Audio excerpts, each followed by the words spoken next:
bonjour à tous. Donc, on continue nos capsules vidéo sur aujourd'hui l'investissement immobilier et puis le financement de son premier achat, par exemple, au Canada. Là, on voulait faire une petite vidéo avec Canada Explorer et hypothèque.ca pour donner des conseils, grosso modo, sur si toi, là, aujourd'hui, Vincent, tu avais 3 conseils pour ce qu'il ne faut pas faire pour un nouvel arrivant au Canada qui souhaite, à un moment donné, dans son parcours au Canada, investir au Canada. Ok. Mais écoute, ce qui est très important et qui va être très différent de ce qui existe en France, c'est qu'ici, il y a un dossier de crédit. Dossier de crédit, ce sont 2 organismes, Equifax et TransUnion, pour nommer les compagnies. D'accord. Il est important de comprendre que tous les actes que tu vas poser au Canada, paiement de facture, paiement de carte de crédit ou la gestion de ton compte bancaire, vont générer un rapport auprès de ces institutions. Il faut voir ça comme un passeport et chaque bonne ou mauvaise action va donner un tampon.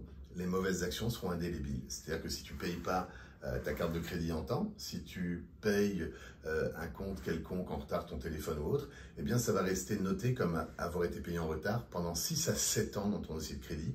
Et les conséquences sont vraiment pas fabuleuses. Donc c'est important de respecter ces obligations, de payer en temps et en heure, de ne jamais dépasser les limites et surtout, je te dirais de ne pas aller faire du magasinage en québécois et d'aller ouvrir 4 comptes de banque, demander 4-5 cartes de crédit, un prêt auto, etc. Parce que ces demandes répétées vont venir nuire à la qualité de ton dossier de crédit. D'accord. Donc si je comprends bien, ton dossier de crédit, en fait, c'est ton historique. Oui. Et après, quand vous allez chercher un financement pour faire un investissement immobilier, l'historique que vont avoir les personnes dans leur dossier de crédit peut impacter négativement leur... Absolument. Alors négativement ou positivement, il y a une note ou un score. La différence par rapport, si je prends l'exemple de la France, par exemple, qui n'a pas l'équivalent du dossier de crédit, contrairement à la Belgique ou à l'Espagne ou à d'autres pays, c'est qu'en France, on est autorisé à faire du crédit ou à faire des chèques, ou on est interdit de chèque ou de carte de crédit avec la Banque de France. Ici, toutes tes actions sont vraiment notées et tu as un score, et ce score va te permettre ou non d'accéder à certains produits, donc prêt hypothécaire, prêt auto, carte de crédit, et va aussi pouvoir influer sur les taux de tes cartes de crédit.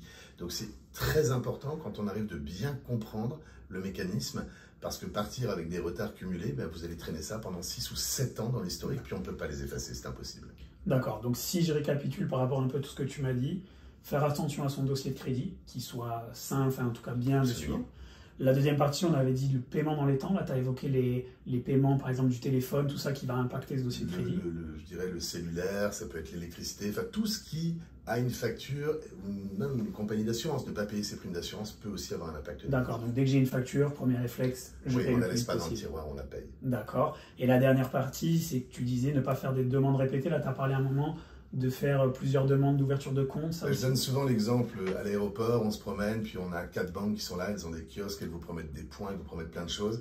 À chaque demande que vous allez faire, vous allez avoir un impact négatif au dossier de crédit. Ça va démontrer quelqu'un qui veut et qui a besoin de s'endetter. Donc ne le faites pas. Si vous avez une carte, conservez-la. Ce sont les fondations de votre crédit et payez-la. Puis avant de faire quoi que ce soit, appelez-nous. Ça nous fait toujours plaisir de pouvoir vous guider pour ces démarches et puis pour la compréhension du fonctionnement au Canada. D'accord. En tout cas, si à un moment donné, vous avez le projet peut-être dans un coin de votre tête de faire un investissement, donc dossier de crédit, essayez de comprendre ce que c'est, puis là, vous pouvez nous contacter d'un côté comme de l'autre pour qu'on vous explique ce que c'est.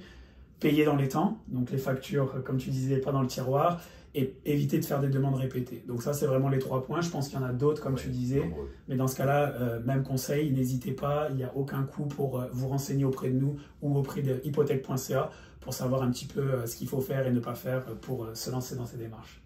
Merci. Super. Merci Vincent, et puis on va voir la suite dans d'autres vidéos. À bientôt.